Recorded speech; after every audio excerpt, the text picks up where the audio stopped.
These days, people talk a lot about truth in labeling. At Budweiser, we started our own truth in labeling program over 100 years ago. And what was true 100 years ago is still true today.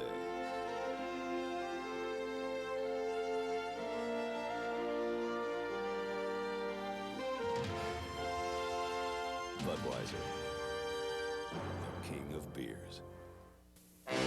We were answering an emergency call for Bella, Pennsylvania Yellow Pages. They're crawling out of the woodwork. Termites, sir. Yellow Pages, like these. Frank? This guy says he's got more than Yellow Pages. Sure. I say, what more could I want than genuine Yellow Pages? From Bella, Pennsylvania. The book your customers buy from. The book that built your business. So, what do I do with these? You're the exterminator. Think about it. Don't be fooled. Advertise in the genuine Yellow Pages. From Bella, Pennsylvania. We wrote the book.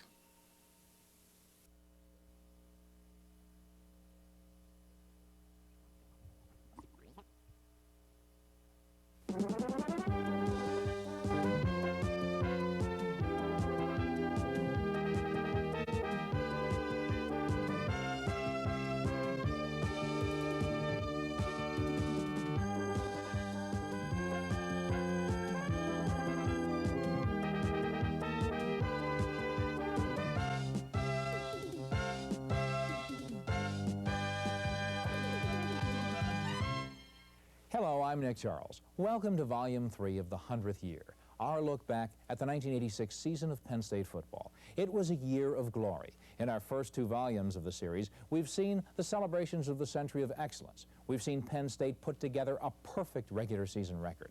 And now, in our 3rd and final volume, we're about to see Penn State win the national championship.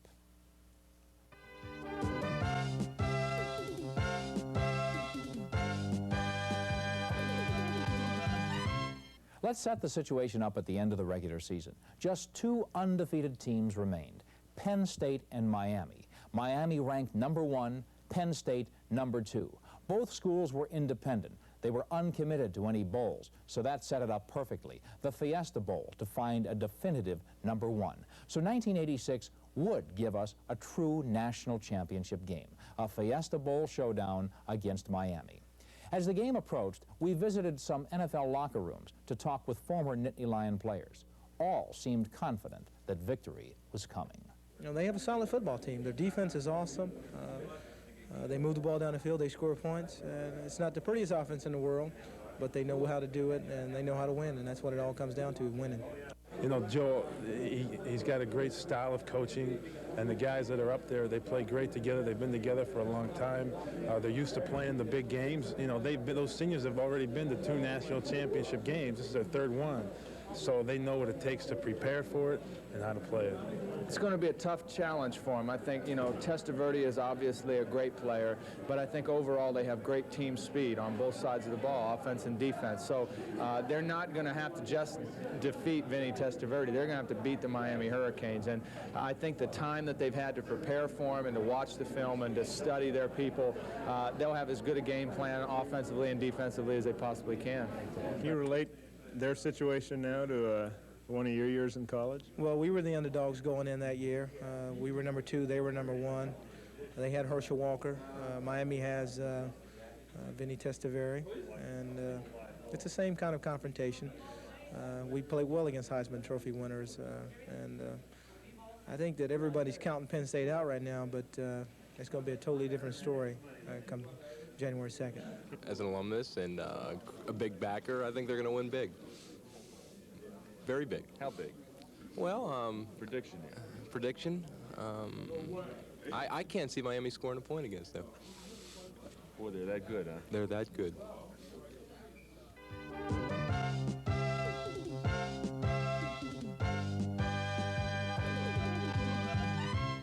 In the midst of preparing for the game, Joe Paterno was the object of immense media attention. For the 4th time, he was named Coach of the Year by the Football Writers Association, and Sports Illustrated put him on the cover as their Sportsman of the Year. A great compliment for the entire Penn State program. Well, the Sportsman of the Year award by Sports Illustrated, I think, was a very significant award for a lot of reasons. It's one of those things I don't think any football coach ever thinks he's going to get. And I think it was Sports Illustrated's way of saying, hey, we believe in intercollegiate athletics. We think that we need them. We think it can be handled properly. We think that there's no need for everybody to say, let's eliminate them, let's make them farm teams, let's pay the kids, make them professionals and what have you. And I think they looked at Penn State through the years, seeing that we were consistent in our approach that football ought to be played with kids who are students first and not necessarily outstanding scholars. I get nervous when I say student. All our kids aren't 3.5 students or anything like that, but they're students and they're getting a meaningful education. In addition to that, they're able to compete well. Not only I think did Sports Illustrated want to illustrate that, but I think they also wanted to make sure everybody knew that there are some universities that have broad-based commitment to all sports, men and women. That we have 28 sports here at Penn State. Half of them are women's sports. And I think that's what they were saying. They wanted to recognize what Penn State has done in intercollegiate athletics, and I being probably the most prominent member of this, our staff here, they put my puss on the cover. But I'm not, I think that was a great award, and one that I was really thrilled to get. It was a season of honors for the players as well. Shane Conlon, D.J. Dozier, and Tim Johnson were named first-team All-Americans by the Walter Camp Football Foundation. A dozen more Nittany Lion players were cited by TCS as offensive or defensive players of the game during the season. The offensive player of the game against East Carolina was Eric Hamilton. The senior from Cleveland caught 4 passes for 75 yards in that game, including 1 touchdown. In his second year as the starting flanker, Hamilton had 4 touchdowns for the season and led the team with 20.4 yards per reception. The offensive player of the Cincinnati game was Blair Thomas, the sophomore tailback from Philadelphia. Against the Bearcats, Thomas accounted for 64 of the 75 yards in the winning touchdown drive. He finished the season ranked 2nd in the nation in kickoff returns. Senior fullback Tim Manoa, a native of the South Pacific island of Tonga, won the honors for the Syracuse game with 12 carries for 96 yards and 2 touchdowns. He was Penn State's 2nd leading rusher this year, averaging 5.6 yards per carry. Place kicker Massimo Manca set a personal record with 4 field goals in the West Virginia game. And this year, he set career records for most field goals and consecutive extra points. Manca played on both of Penn State's national championship teams, 1982 and 1986. Only 2 other Lion kickers, Matt Barr and Nick Gansitano, have scored more points. Senior tight end Brian Seiverling had the best game of his career against Maryland, with 6 receptions for 66 yards. He had the best season of his career as well, finishing number 2 in Penn State's receiving totals with 279 yards. A junior from Aiken, South Carolina, Ray Roundtree was named Offensive Player of the Game against Notre Dame. The split end caught 3 passes for the 3rd time in the season, and his 37-yard touchdown reception put the Lions ahead to stay. The first Lion ever to lead the team in rushing for 4 straight years, D.J. Dozier won Player of the Game honors 3 times this season. The tailback from Virginia Beach, Virginia, finished his career as Penn State's number 2 rusher of all time, trailing only Kurt Warner. Dozier had 1,100-yard games and scored 29 touchdowns rushing and receiving. Senior quarterback John Schaefer was 4 times the offensive player of the game. He completed nearly 56% of his passes and threw only 4 interceptions. Against Rutgers, Schaefer completed a season-high 13 passes, and he was the team leader. Turning now to the defense, linebacker Don Graham won the award for his play against Syracuse. The senior from Pittsburgh was 6th on the team in tackles this season, but he led the Lions with 9 quarterback sacks and 14 tackles for losses. Defensive tackle Tim Johnson was the defensive player of the Alabama game. The senior from Sarasota, Florida, set a personal high of 8 tackles with 2 quarterback sacks in that game. Johnson led the defensive line in tackles this year. The hero on the defense, or strong safety, was Marcus Henderson.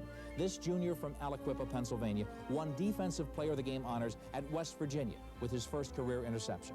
This season, he also broke up 10 passes to rank 2nd on the team in that category. Senior defensive tackle Bob White from Freeport, Pennsylvania, was honored for his play against Maryland. And quarterback Dan Henning, White deflected a pass to cause a key interception, and he added to his career total of 18 quarterback sacks. Inside linebacker Trey Bauer was twice named Defensive Player of the Game. The senior from Paramus, New Jersey, made 11 tackles against Cincinnati, 9 solo, and was named ECAC Defensive Player of the Week for his performance at Alabama. The other inside linebacker, Pete Giftopoulos, was player of the game 3 times. Pete, a junior from Hamilton, Ontario, made a total of 11 tackles at Notre Dame, plus an interception and a fumble recovery. Giftopoulos finished the season 2nd on the team in tackles. And the Defensive Player of the Year, All-American Shane Conlon, also was named Player of the Game 3 times. Conlon's big plays this year were his 3 interceptions. This one stopped the Boston College scoring drive, and the other 2 came in the Fiesta Bowl.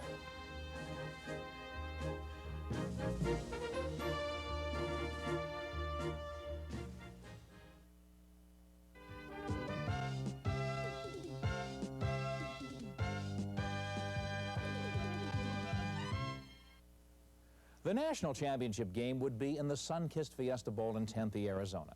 Miami came to town ready to fight a war. Penn State was more concerned with playing football and with executing a defensive scheme to confuse and confound Miami's potent attack.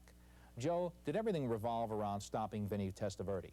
Well, we obviously spent a lot of time looking at the Miami offense and Testaverde, and we took some chances. We gambled that they would stay with the pass game. We were scared to death that they might run the ball more. They had the potential to run the ball as well as anybody. But Testaverde was so good, and he was a Heisman Trophy winner, and they had such great wideouts that through the year they had been a little bit impatient with the running game. And we banked on that. How did we stop Vinny? I didn't stop Vinny. Those guys stopped Vinny. I think that, you know, we went into the football game feeling that we had to play sound defensive football. We had to have a lot of people reacting to the football, going to it in case we would get some interceptions. We wanted to return the football. We didn't want to give them a big play, and we wanted to play tough inside the 15-yard line, and those young people accomplished all that.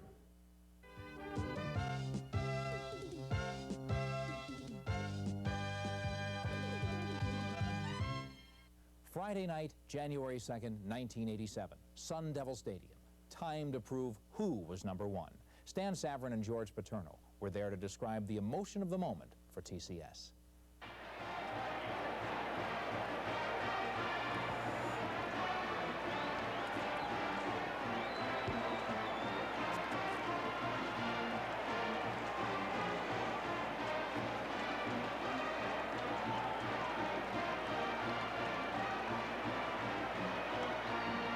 Penn State will get the football first. They'll be moving from left to right. There is no wind to speak of. It's a perfect night for football. Temperature in the mid-50s. It'll drop down. Schaefer blitz. He beats 1 tackle, and now he's sacked. Melvin Bratton leaps over the goal line for the touchdown. Now he's got it. He's rolling. He can run for it. Schaefer keeps. Touchdown, Penn State.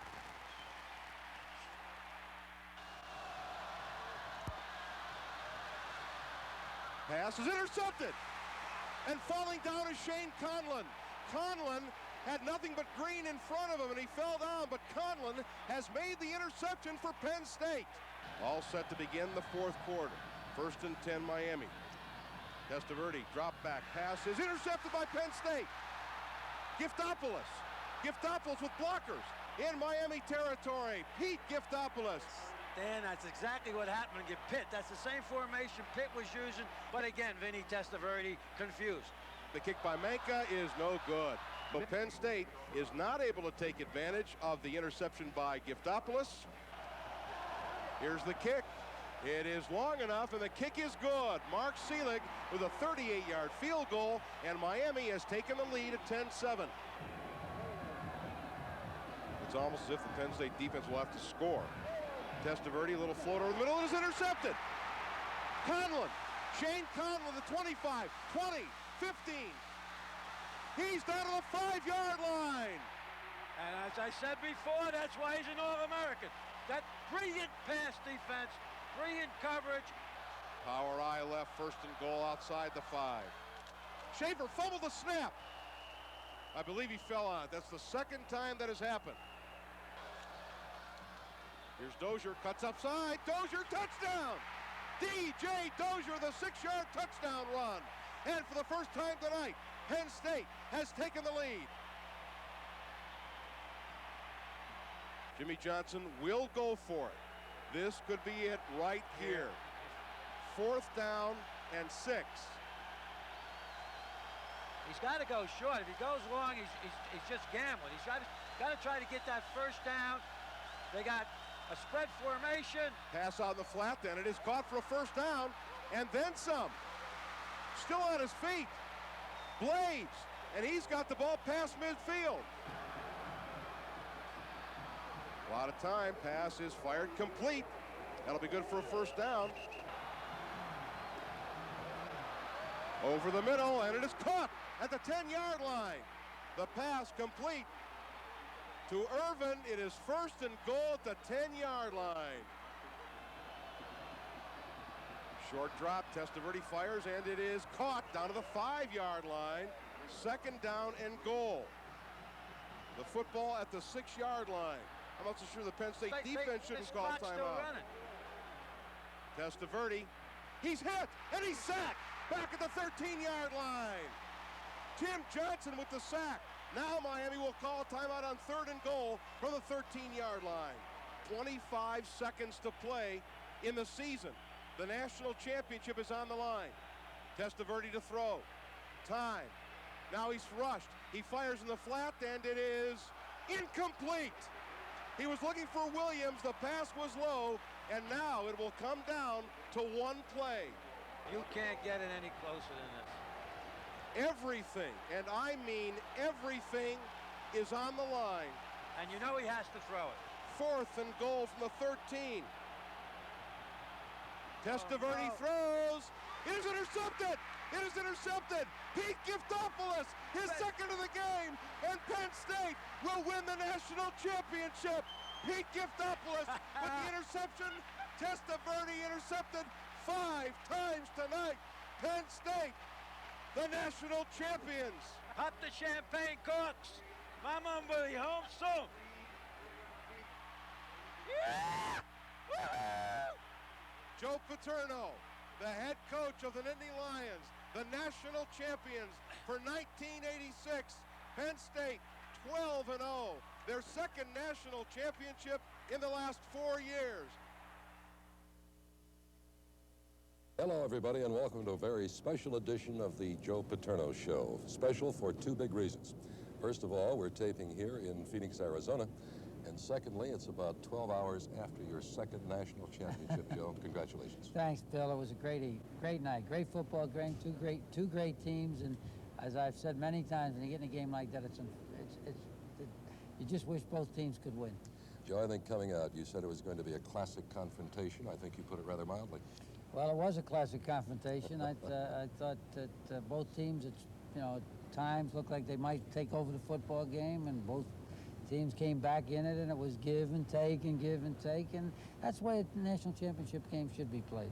Joe, 11 turnovers in this football game. Usually, you would think it's a rather sloppily played football game. It was anything but that. It was just hard hitting. Oh, it was a tough football game. A couple of those fumbles were really, the ball was stripped. The one, Manoa fumbled one. I said, Timmy, what happened? He said, hey, Coach, they put a helmet on the ball. He said, and the guy hit me so hard, it just came loose. Of course, you won the toss, you elected to receive, and it did not start out well. No, we started out with a screen pass, and we had a broken assignment on the thing, and, we felt if we start with a screen pass and it's effective, we can set the whole tone of the football game, and actually it was a disastrous play for us, because after that, Miami just put their ears back and kept coming, and we couldn't change them. We couldn't change their defensive thinking. Yeah, Soleo dropped Schaefer for 14 yards on the first play, but John Bruno was magnificent as your punter last night. He kept Miami in a hole. Not only did he kick for 40-something yards, which was fantastic. When you figure he had a 30-something yard kick out of bounds inside the 10, another 30-yard. I thought John Bruno, our defense and kicking had to do it for us, and they did it. The Testaverde, of course, was 26 for 50 for 285 yards last night, but the big stat, 5 interceptions. He did hit Irvin a couple of times early, but Irvin couldn't hold on to the football.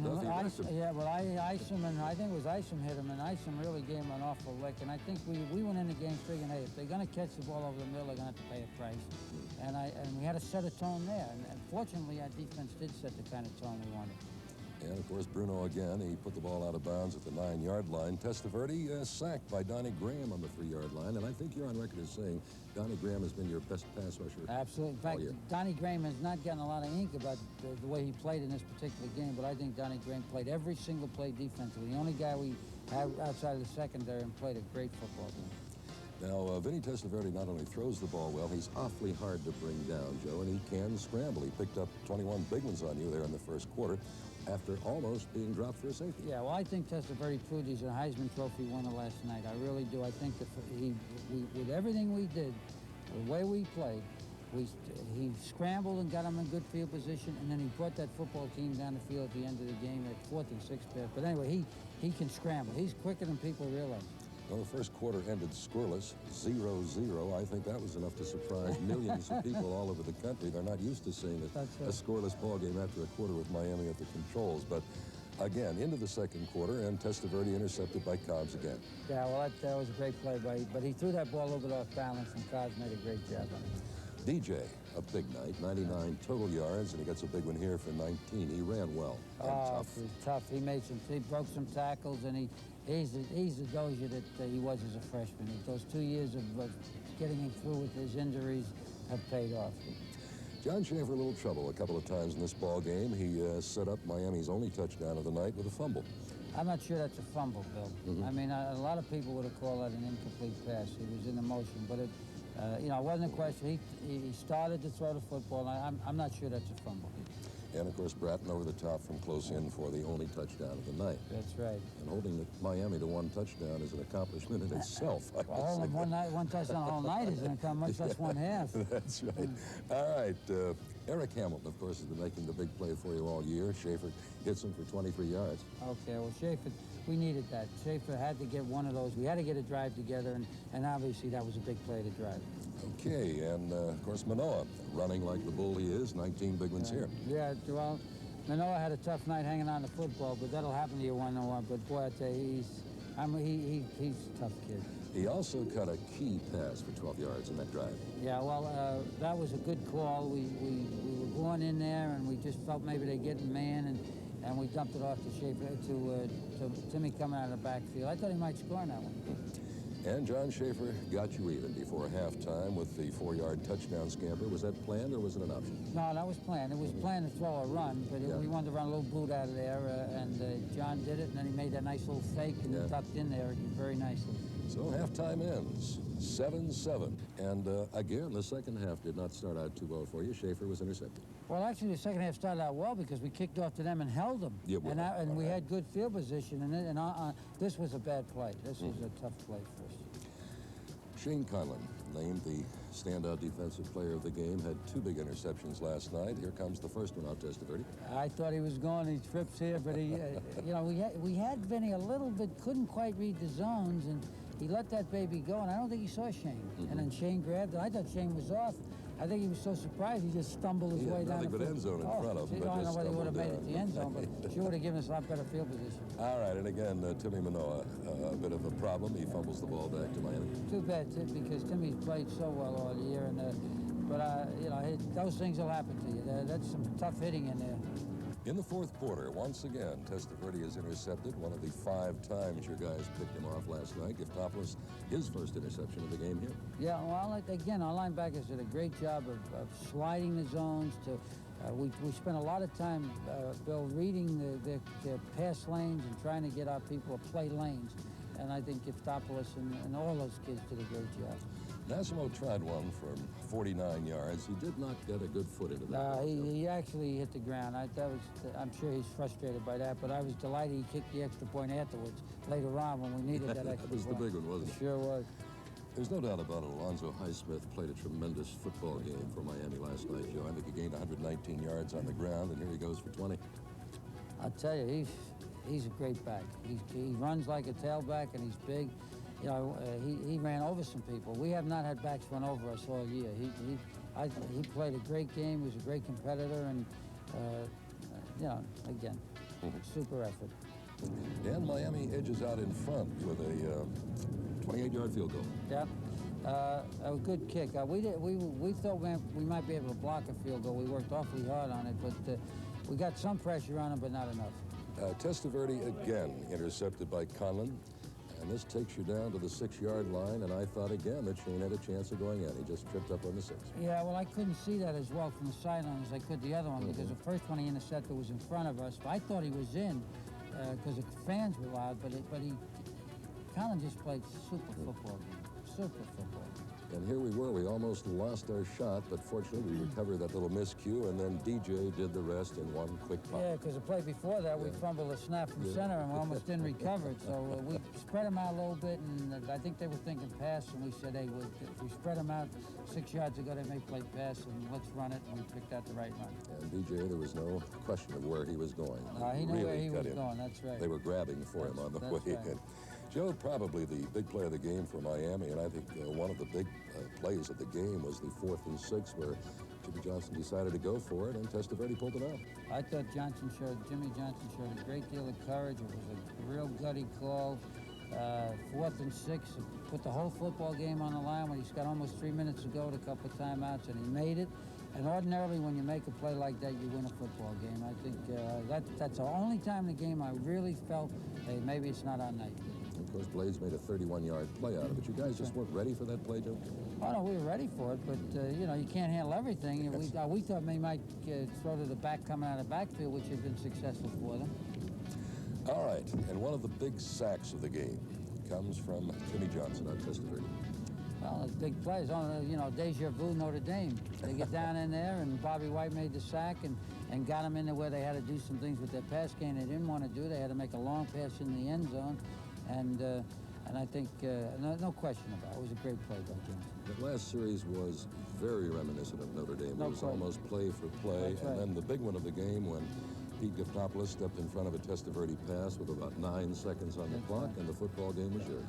That's it. And, of course, you know, the one thing we felt they would have to do in that situation, not make the mistake Notre Dame made, throw to the back upfield, and not throw the ball in the end zone. And our kids were ready for it. They didn't know what pass, but they were ready for him to try to throw the ball in the end zone. All right. We've heard what Joe Paterno thinks of the Miami game, but some of the players expressed their opinions, too. We just felt that we had one of the best football teams in the nation. We proved it tonight. And, you know, we never go, there's not one football player in this team that goes into a game wanting to seek revenge. We just want to go in and win football games. We were so rusty, I'll tell you the truth. When we first started practicing for Miami, you know, the layoff after the pick game, you know, gave us a week or 2 off, and we looked terrible the first week of practice. I was like, oh my God, they're gonna kill us. We just the way we were playing. But once you know everything started clicking and everybody knew what the objective of each defense was, then you know, at first we couldn't really punish the receivers, and you know, because we really didn't know what we were doing. Once we knew what we were doing in these spots, we knew where they were gonna throw the ball, you know, what type of combination routes they had. Then we were able to, you know, try to punish them pretty much. It's great. I mean, everything has worked out. My career has been perfect, you know, to a T. You know, I've won some honors, and then this is the biggest honor that, you know, I could win, the national championship. So I'm just, you know, I'm delighted. It hasn't really hit me yet, though. Me and DJ were talking, like, you know, we won. You know, and it hasn't really hit me yet. How much anxiety did you have at the end? Here you had stopped this guy the whole game, and here he comes at the end, 3, 4, 5 in a row, you know. You've seen so many games won like that on TV. I mean, you know, the 4th and 7, when they got the first down, you know, you're a little frustrated, but the clock keeps winding down, and time was on our side. But you didn't get the feeling the game might be slipping away? You got so many seniors on defense. I mean, they've been in it so many times. I mean, Notre Dame, Maryland, Cincinnati. Did that help you going through that? Yeah, I think that, I mean, people say stuff about our schedule, but I think we've been in more tougher games than they have, so that helped us. What does it mean to you to be the most valuable player of this national championship team? Well, it doesn't mean as much as to me as being #1 in the country. Like I've said before and many times and many more times, that team is first, and that's exactly the way I feel, and I can be very truthful about that. So it was a great victory, and perhaps no school deserved it more.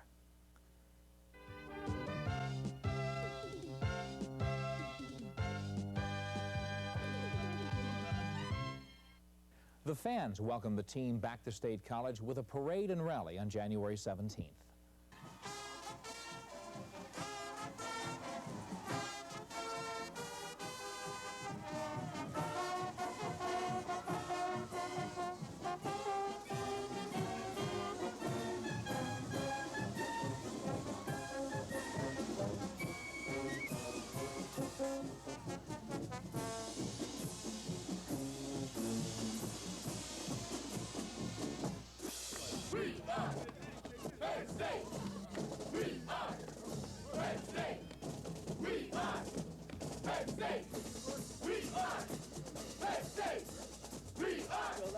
Penn State! We are Penn State! Everybody will be excited, and everybody's kind of buying all their national championship things, and we're bragging on the school. And so it's going to be an exciting time for those guys for the next month. They probably won't calm down for about another couple of weeks, for sure. This has been a fantastic year, and the football team has worked very, very hard. And anybody who's part of this parade today, part of the Penn State tradition and history of football, we're really excited about the whole thing. My involvement with the Hall of Fame is just part of the history of Penn State situation. It's been very pleasing to me all year long.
Ladies and gentlemen, and Penn State fullback, let's welcome the 1986 PSU champion!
We can hear you!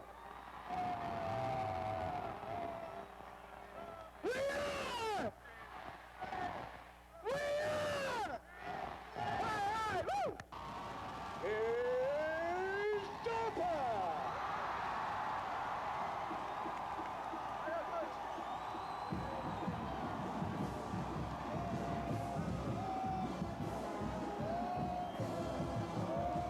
Again, on behalf of a great bunch of young people and a great bunch of coaches and trainers and doctors, administrators, it's been an absolutely unbelievable season.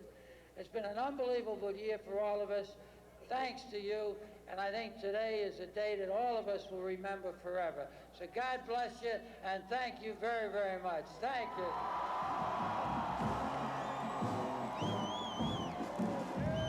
All right, let's send them out of here now. Let's make some noise. Because I want to see you back here the same time next year. We'll do the whole damn thing over again.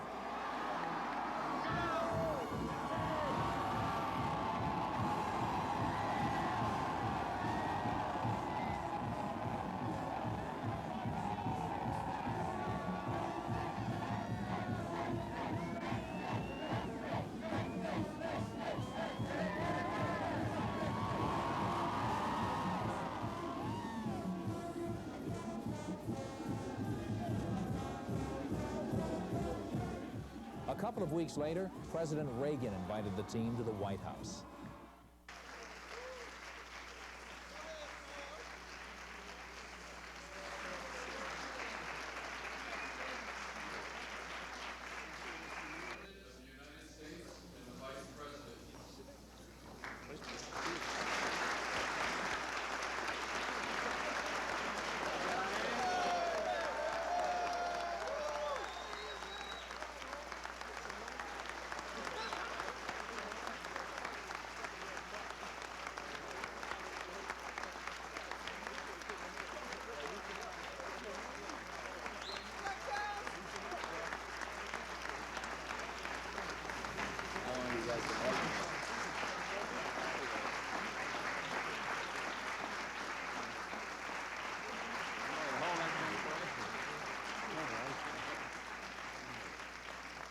In the 100 years since that November day when Penn State's first football team took the field and beat Bucknell 54-0, I bet there haven't been many more exciting moments than those when, with seconds to go, Miami was knocking and you didn't let them in.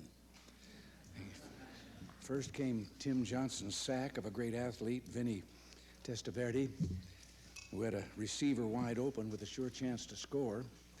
And then came Pete Giftopoulos' goal line interception. Penn State players and fans will remember it as long as they live. Pete and Tim, you had the entire squad played cool, smart, hard-hitting defense. You forced errors in the opposition, and that's saying a lot because Miami is an outstanding team, and they don't usually make mistakes. As for the offense, same story. Smart and hard-hitting. Down by 7 minutes to go in the first half, that isn't 7 minutes, I sort of sloughed that. Down by 7 minutes to go in the first half. You drove 74 yards, and then with everyone covered and no second chances, John Schaefer ran the last 4 yards himself, and Penn State was on the board and on the way. And let me just say a word for someone who's often forgotten, the kicker. Every time John Bruno punted, it meant their own 40 or 25, or most of the time even further back than that, for Miami. I could go on and talk about what every one of you did. Trey Bowers said afterward, "This is the greatest game in Penn State history." And if anyone's going to take issue with that, it isn't going to be me. He's bigger than me. And a little younger. But yes, you of Penn State showed all the pundits and the odd makers who'd said that at last you'd met your match, that they were just plain dead wrong. And you know, that so inspires me that the next time I go to see Congress, I might just wear that Nittany Lions hat.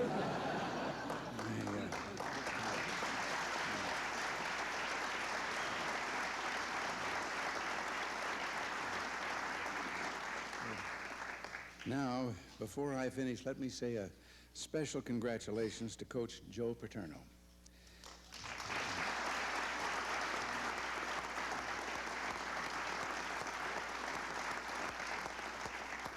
For my money, I think he's one of the greatest coaches ever in college sports.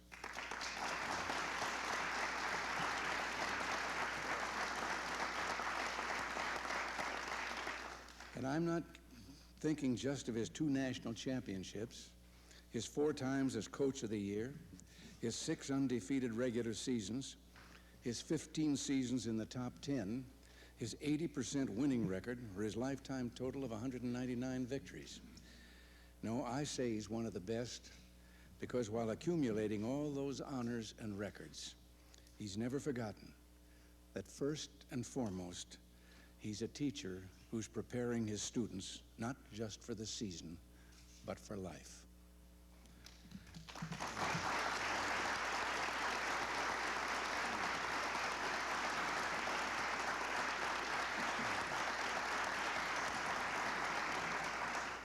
America is great because through our history we've had men and women with his kind of goodness, honor, and decency, his kind of dedication to his calling, and yes, his kind of values. So Coach Paterno and all of you, welcome to the White House. Congratulations, and God bless you all.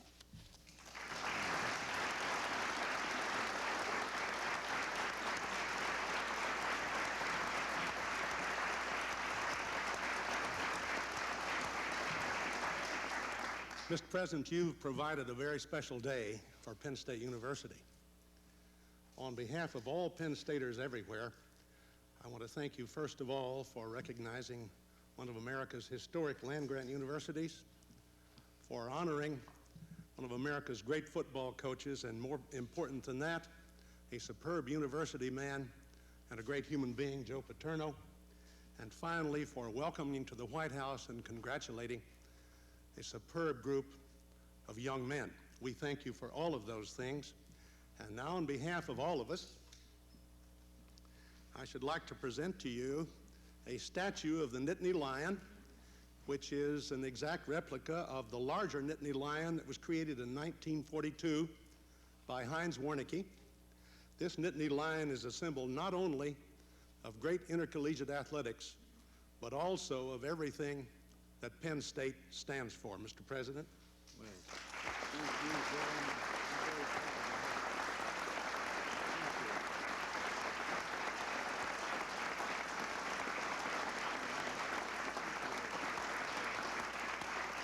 And now I'm pleased to present to you Coach Joe Paterno.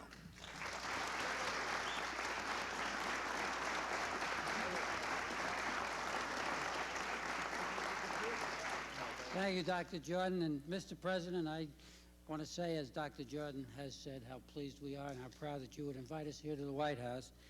And I want to present you with something that I think maybe signifies what Penn State athletics are all about. And this is a jersey that you can wear when you're out there chopping wood and riding a horse a little bit, okay?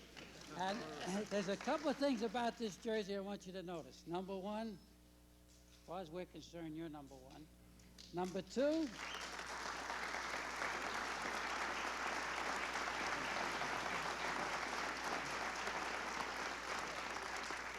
there are no stripes on this jersey. We're not very flashy at Penn State. We don't put anybody's name on the back because we're team players, all right? And we're conservative.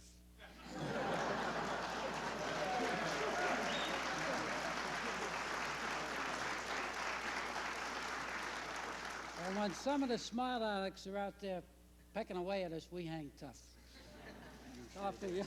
I'm really proud, Mr. President, to present this to you. It's a very personal honor for me to do it, please. Thank you. Well, thank you very much. I'm very proud to have this. Very pleased to have both of these. And this one I will treasure very much because where I played football in school, we couldn't have a statue. Our nickname was the Red Devils. I thank you all very much, and thank you for being here. Thank you.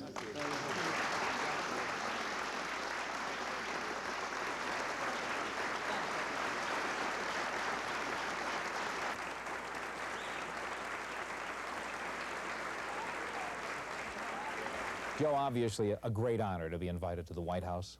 Yes, the President was very gracious, as was Vice President Bush, who was there also, and a lot of senators from the state of Pennsylvania, congressmen and what have you, and it was fun.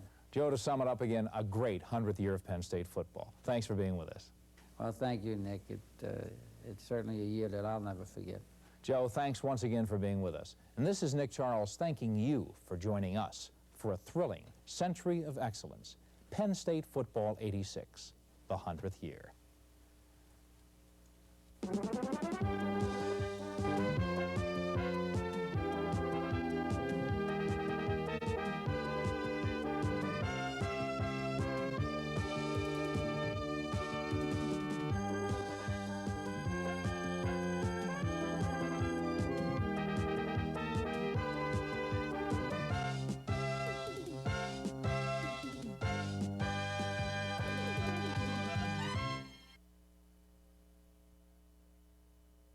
I'm Gil Wetzel, President and CEO of Bell of Pennsylvania and Class of '54.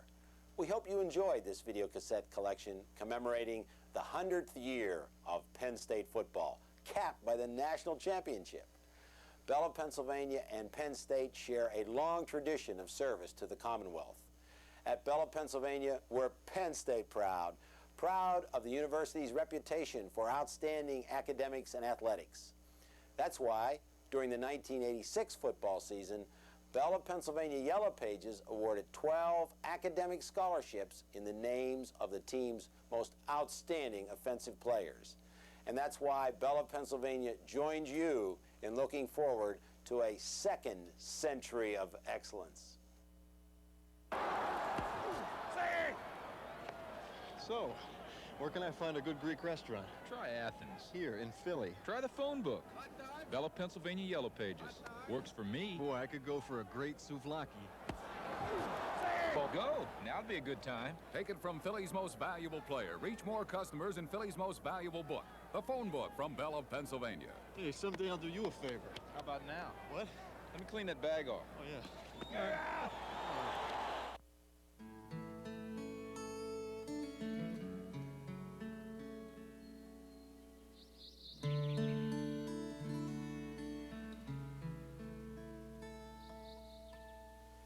You can hear the understandable pride when modern brewers talk about the time they spend brewing their beers, or the time they spend lagering them. True, this reflects effort and care. But for Budweiser, some things take even more time. Like waiting for a big beechwood tree to grow from a small beechwood tree. For all the years past, and the years to come. This is the kind of time, the kind of care that go into your beer. Beechwood aged Budweiser.